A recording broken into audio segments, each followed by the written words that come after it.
6:51 a.m. The Strait of Hormuz, the narrowest point. 21 miles of open water between the Iranian coast and the Omani peninsula of Musandam, through which 40% of the world's seaborne oil passes every day. The sun was rising directly into the eyes of any ship's bridge crew looking east, a hard orange disk climbing out of the Gulf of Oman, burning the horizon white. The sea was flat, almost oily in the windless morning, disturbed only by the wakes of the ships moving through the traffic separation scheme in both directions. Loaded tankers outbound to the south, empty tankers inbound to the north. The endless arterial flow of the global energy economy through the world's most important maritime choke point. The MV Liberty Star was outbound. A VLCC, a very large crude carrier, 334 meters long, displacing 319,000 tons, fully loaded with 2 million barrels of Saudi crude bound for Rotterdam. American flagged, American owned. Her captain stood on his bridge watching the traffic picture on his ECDIS display. 31 ships in various stages of transit visible on the screen. The morning routine of the strait playing out exactly as it had played out on every other morning of his career. At 6:51 a.m., the MV Liberty Star struck a mine. The detonation was enormous. The mine was a contact-fused EM-52 rocket-propelled rising mine, an Iranian weapon that had been placed in the northbound traffic lane 11 days earlier by an IRGC Navy diver team operating from a fishing vessel. The mine struck the ship's hull 31 meters forward of the engine room. The explosion tore a hole 17 meters wide through the double hull structure. 2 million barrels of crude oil began spilling into the strait at a rate that turned the water black from horizon to horizon within 40 minutes. The ship settled by the bow. Her crew of 31 abandoned ship into the orange lifeboats, all making it clear before the bow went under. The ship sank at 7:44 a.m. in 53 meters of water, her stern section remaining above the surface for 11 hours, a black monolith marking the spot. She was not the only ship that had been mined.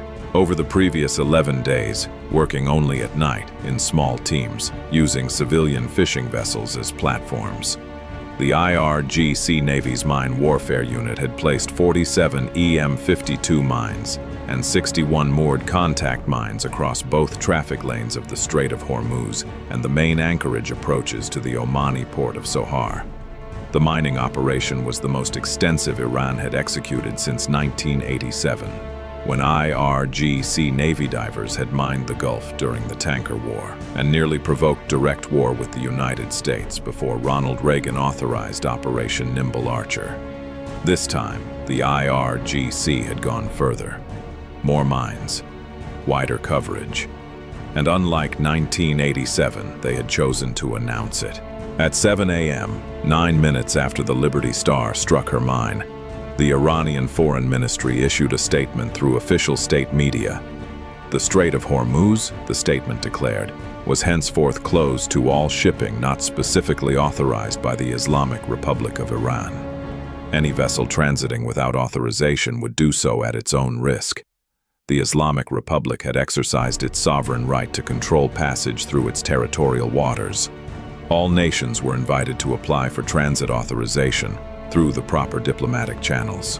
The statement was transmitted to the UN Security Council, to all Gulf Cooperation Council member states, to the European Union, and directly to the U.S. State Department at 7:04 a.m. In Washington, the NSC was convened within 12 minutes. They found a pre-planned response package waiting for them, because the IRGC had made 6 catastrophic mistakes. The first mistake: they believed their 11-day mining operation had been conducted in secret. It had not. The MQ-9 Reaper drones that ran continuous surveillance orbits over the Strait of Hormuz had been equipped, for the previous 14 months, with the AN/AES-1AALMDS airborne laser mine detection system, a downward-looking laser that could detect underwater objects including moored mines through up to 15 meters of water clarity.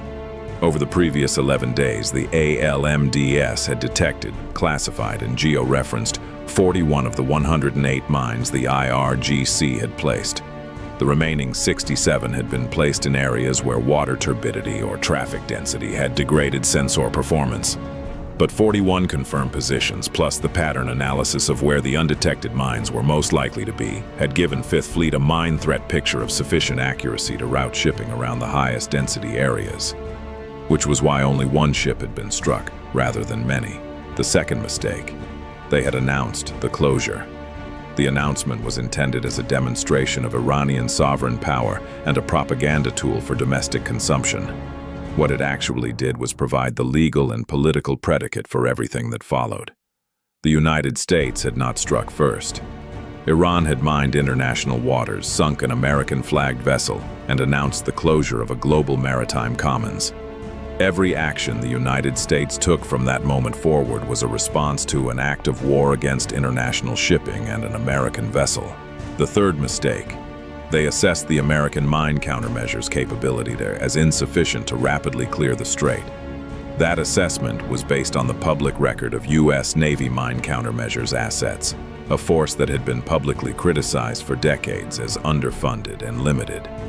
What the IRGC did not know was that over the previous 22 months, the U.S. Navy had quietly forward-deployed 3 Avenger-class mine countermeasures ships to Bahrain, augmented them with 2 littoral combat ships equipped with the remote multi-mission vehicle mine hunting package, and pre-positioned a Marine Corps MH-53E Sea Dragon helicopter mine countermeasures detachment at Al Minhad Air Base in the UAE specifically for a Strait of Hormuz mining contingency. The mine clearance force was already in the region and had been ready for this scenario for 7 months. The fourth mistake: the IRGC had positioned its surface fleet, 12 fast missile boats, 4 Muj-class frigates, and 2 Alvand-class frigates, at Bandar Abbas and Qisham Island, in what its commander called a defensive posture designed to deter American mine clearance operations. The fleet was concentrated, in port, tied to its piers. The IRGC Navy commander had assessed that the concentration of his surface forces at 2 major bases would create a deterrence threat that would cause American mine clearance operations to proceed cautiously and slowly under the implied threat of Iranian naval intervention. He had not considered the possibility that concentrating his fleet in port was not a deterrence asset. It was a targeting solution. The fifth mistake: the IRGC had placed its entire strategic bet on the assumption that the United States would not risk military escalation against a nation that had threatened to close the strait, because the economic consequences of a sustained closure, oil prices spiking, global markets in turmoil, Allied pressure for a diplomatic solution, would constrain American military action. That assumption had been valid in every previous Strait of Hormuz crisis going back to 1987. It was not valid now because the pre-planned response package that was waiting in the NSC when they convened at 7:12 a.m. had been specifically designed for the scenario in which Iran mined the strait and sank an American vessel. The package had been approved in concept by the previous administration and refined and reapproved by the current one. The NSC was not being asked to design a response. They were being asked to authorize one that already existed. The sixth mistake was the one that made the others irrelevant. They had no submarines positioned to threaten the mine clearance force. The IRGC's 3 Kilo-class submarines, their most capable undersea assets, were all in their pens at Bandar Abbas. None had been deployed in advance of the mining operation to create an undersea defensive perimeter. The IRGC Navy commander had assessed that the presence of his surface fleet and the mine threat itself would be sufficient to deter mine clearance. He had not sent his submarines to sea. They were still at their piers at 7 a.m. They would remain at their piers. They would be at their piers when the first weapons arrived. Authorization was granted at 8:03 a.m., 51 minutes after the Liberty Star struck her mine. What happened in the next 58 minutes dismantled the IRGC Navy as a functional military force. At 8:04 a.m., USS Hampton, a Los Angeles-class fast-attack submarine that had been holding at depth in the Gulf of Oman for 4 days, specifically positioned for this contingency, received her weapons release authorization via ELF transmission. She came to launch depth at 8:06 a.m. She began firing Tomahawk Block 5 cruise missiles at 8:07 a.m. Her target list: the IRGC Navy headquarters at Bandar Abbas, the mine warfare storage and preparation facility at Qeshm Island, where the EM-52 mines had been staged before their clandestine deployment, the naval fuel storage complex at Bandar Abbas that supplied the surface fleet, and the 3 Kilo-class submarine pens on the western side of Bandar Abbas harbor. 24 Tomahawks, fired in 4 salvos of 6 over an 11-minute launch window. Their flight time to Bandar Abbas, 31 minutes at cruise speed.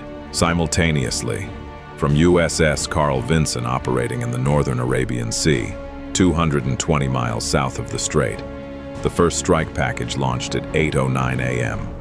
14 FA, 18 Super Hornets, and 6 F-35C Lightning IIs, carrying a combined load of AGM-84 Harpoon anti-ship missiles, AGM-158C long-range anti-ship missiles, AGM-88E AARGM anti-radiation missiles, and GBU-31JDAMs.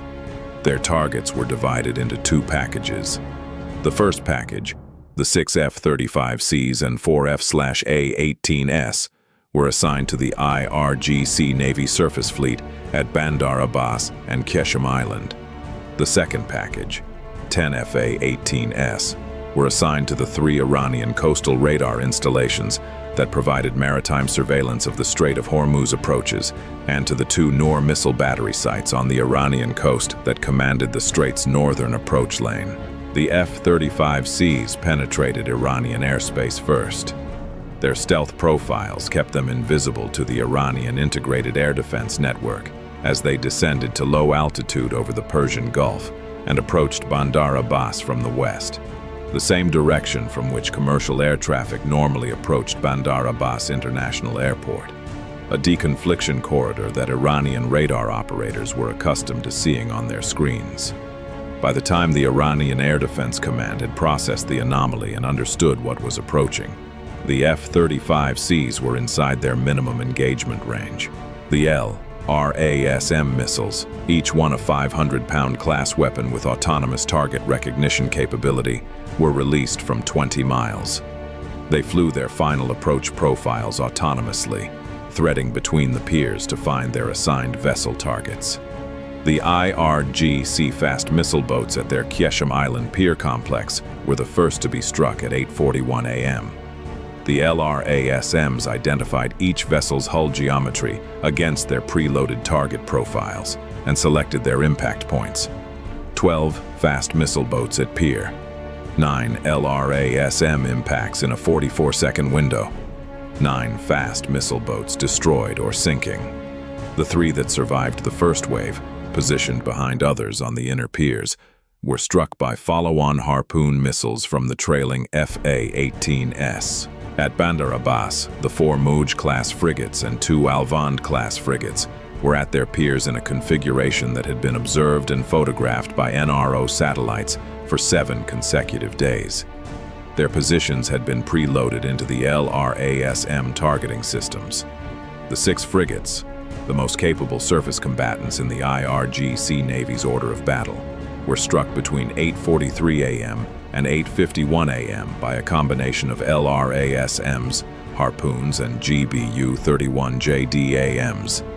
The Mouj-class frigates, displacing approximately 1,400 tons, required 2 to 3 weapon impacts each to destroy. Each received them.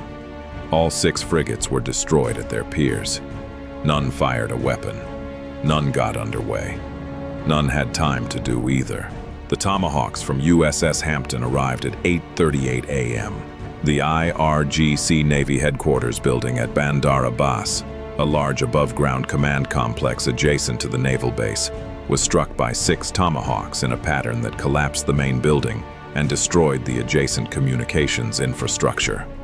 The mine warfare facility at Qeshm Island, where the EM-52 mines had been prepared and staged, was struck by 4 Tomahawks that detonated the remaining mine stockpile in a secondary explosion that demolished every structure within 200 meters of the storage bunker. The fuel complex at Bandar Abbas was struck by 6 Tomahawks. The resulting fire burned for 14 hours and deprived any surviving IRGC naval vessel of the ability to refuel at its home port. The 3 Kilo-class submarine pens were struck by 8 Tomahawks, 2 per pen, plus 2 against the pen access infrastructure. The hardened concrete pens absorbed the Tomahawk impacts without catastrophic penetration, but the pen doors and access channels were destroyed, and the Kilo submarines inside were assessed as trapped, undamaged but unable to exit their pens without engineering work that would take weeks. 3 submarines, trapped in their pens, neutralized without being destroyed. The FA-18S, assigned to the coastal radar and NOR missile battery missions, executed their strikes between 8:33 a.m. and 8:47 a.m. The 2 NOR battery sites, which posed the highest threat to the mine clearance force that was about to enter the strait, were the first to die. As ARGM-ER anti-radiation missiles found both radar sites the moment they illuminated to track the incoming aircraft. Both radar sites were destroyed before they could generate a firing solution. The NOR missile batteries, blind without their radar, were then struck by JDAMs at pre-surveyed coordinates. Both batteries destroyed. 3 coastal radar installations struck by AARGM-ER simultaneously. All 3 destroyed. By 9:01 a.m., 58 minutes after weapons release authorization, the IRGC Navy's surface fleet had been destroyed at pier. Its mine warfare infrastructure had been destroyed. Its coastal radar and missile battery network covering the strait had been destroyed. Its command infrastructure had been destroyed. Its fuel supply had been destroyed. Its submarines were trapped in their pens. The Strait of Hormuz remained mined. But the force that had been positioned to deter mine clearance no longer existed. At 9:15 a.m., the mine countermeasures force departed Bahrain. 2 Avenger-class MCM ships leading, flanked by LCS mine-hunting packages, with MH-53E Sea Dragon helicopters, providing airborne mine detection ahead of the surface clearance force. The route they followed had been pre-planned, using the ALMDS mine position data. The 41 confirmed mine positions were marked and avoided. The probabilistic mine threat areas, the locations where the undetected mines were most likely to be based on pattern analysis, were systematically cleared by the MH-53E towed sonar and the RMVV autonomous underwater vehicles. The mine clearance operation took 22 hours. 2 additional mines were found beyond the confirmed 41, both in the probabilistic high probability areas predicted by the pattern analysis. Both were neutralized. The Strait of Hormuz was declared clear to all shipping at 7:44 a.m. the following morning, exactly 25 hours after the Liberty Star had sunk. The strait had been closed for 25 hours. 25 hours, not the sustained closure of days or weeks that Tehran had calculated, would produce the political and economic pressure to force American concessions. 25 hours from sinking to clearance. The final accounting was documented by 5th Fleet Intelligence over the subsequent 72 hours. IRGC Navy surface vessels destroyed. 12 fast missile boats, 4 Muj-class frigates, 2 Alvand-class frigates. Total, 18 surface combatants. The entire deployable IRGC surface fleet in the Persian Gulf theater. IRGC Navy submarines neutralized. 3 Kilo-class trapped in destroyed pens. Mine warfare infrastructure destroyed. Coastal defense radar network destroyed. Coastal NOR anti-ship missile batteries destroyed. IRGC Navy headquarters destroyed. Naval fuel infrastructure at Bandar Abbas destroyed. IRGC Navy personnel casualties assessed at between 380 and 460 killed and wounded at targeted naval facilities based on SIGINT intercepts of Iranian military medical communications. American casualties from the entire operation, 0 military personnel killed or wounded. 0 aircraft lost. 0 ships damaged during the strike operation. Liberty Star crew, 31 sailors, all rescued by the Omani Coast Guard and the U.S. Navy destroyer USS Nitsa, which was on scene within 44 minutes of the sinking. All 31 survived. All were repatriated to the United States within 72 hours. The global oil price spike that followed the Liberty Star sinking peaked at a $41 per barrel increase above the previous day's close. By the time the strait was declared clear 25 hours later, the spike had partially reversed. Within 72 hours of clearance, the major rating agencies had assessed the closure as resolved, and the insurance markets had stabilized. The economic disruption was significant. It was not catastrophic. It was not the sustained crisis Tehran had planned to leverage. In Tehran, the supreme leader addressed the nation at noon on the day of the attack. He spoke of American aggression and Iranian resistance. He did not mention the 18 ships. He did not mention the 3 submarines in their pens. He did not mention the IRGC Navy headquarters collapsed at Bandar Abbas. He spoke of the future. The cameras cut away before they could pan to the harbor. The harbor at Bandar Abbas, visible from the hills on the city's southern edge, was burning in 3 places. The fuel complex fire had not yet been brought under control. The pier where the frigates had been moored was a tangle of steel and concrete, and the superstructures of sunken vessels protruding above the waterline. The submarine pen entrance was rubble. It would take years to rebuild what had been destroyed in 58 minutes. The Strait of Hormuz was open. It had been closed for 25 hours. The ships that had diverted or anchored during the clearance operation resumed their transits. The tankers loaded with Saudi and Kuwaiti and UAE crude moved south through the traffic separation scheme in the flat morning light. The same arterial flow, the same endless procession of commerce and energy that had moved through this narrow water every day for half a century. The mine that had sunk the Liberty Star had been placed 11 days earlier by men who believed that closing this strait would give Iran permanent leverage over the global economy and force America to negotiate on Iranian terms. It gave them 25 hours. This is what happens when you mine the most important waterway on Earth and believe that America lacks the will or the capability to clear it. This is what happens when you concentrate your entire naval force in port, call it a deterrent, and discover that a deterrent which cannot move and cannot fight is not a deterrent. It is a target list. The Strait of Hormuz is open. The tankers are moving. The mine clearance force is standing by. The submarine is back at depth. It always will be.